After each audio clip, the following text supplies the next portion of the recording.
C'est le 10e anniversaire, 11e édition. C'est une très très belle édition qui va être orientée sur la nuit et le rêve, avec une exposition de Brassailles au musée qui représente à peu près 80 photos, et Richard Balarian, qui est un grand photographe de mode connu aux États-Unis et qui vit en France depuis 25 ans. Au manège, au petit manège Rochambeau, je dis bien le petit, 13 photographes réunis autour de cette thématique. Cette série-là que j'expose aux promenades photographiques, elle regroupe plusieurs images de différents travaux, que ce soit des portraits, des screenshots de clips, des natures mortes, des photos de paysages, que j'ai mis ensemble pour recréer une sorte d'histoire en fait, où l'interprétation est libre au spectateur.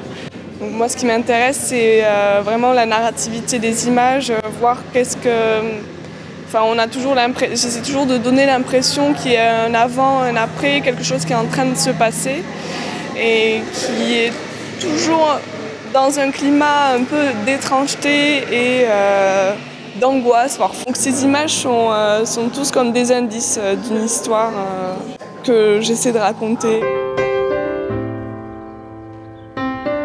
Nous avons le travail de 2 résidents québécois qui ont travaillé l'année dernière sur le Loir-et-Cher avec une petite chapelle, la chapelle Saint-Pierre-la-Motte, qui est un nouveau lieu aussi et qui accueille le travail de Bertrand Carrière, travail sur le Loir-et-Cher en couleur, et Charles-Frédéric Ouellette, qui est dans l'orangerie du parc du Château, un travail en noir et blanc sur le Loir-et-Cher, documentaire, très personnel.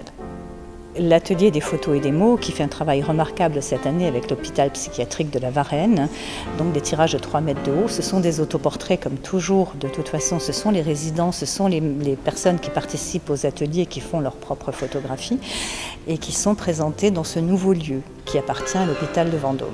On a une grosse partie du travail des ateliers qui est sur le handicap. Il y a 23 expositions.